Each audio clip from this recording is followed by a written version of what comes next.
د دغه ازموینې مسؤلین وایي چې دا ازموینه د صرف او نحوې له علم څخه واخیستل شوه او هدف یې د ځوانانو علمي کچه لوړول او هڅونه ده.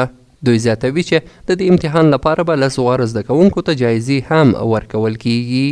هدف زمونږ د اخیستلو د دې امتحان نه دا ده چې تشویق او ترغیب د شاګردانو ده چې دوی په خپل مابینځ کې رقابت راسي، او دوهم دا ده چې د دوی توجه وشي خپلو زده کړو ته، درسونه مضامین چې په مدارسو دارالحفاظو دارالعلومو کې استادان دوی ته تدریسوي او دوی په خپله باندې وایي چې په دې کې ډېر کوشش وکړي.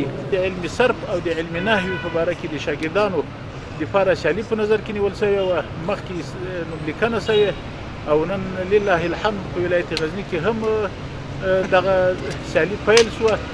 شاوخوا تقریبا 251 شاګردان له موږ سره په دې کې اشتراک کړی چې نن یې عملا سیالي انشاءالله پیل شي.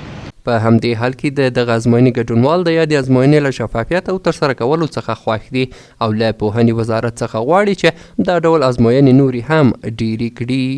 د ریاست معرف لخوا نه موږ ته یو امتحان زمینه برابره سوې ده. الحمدلله ډېر ښه امتحان ده، ټول شاګردان ډېر طالب العلمان ډېر ترېنه خوشحاله دي او موږ له معرف نه دا غوښتنه لرو چې داسې امتحانونه نور هم ډېر کړي تر څو شاګردان تشویق سي، درس ته زړه ورسي او نور هم کوشش وکړي مطالعه زیاده کړي.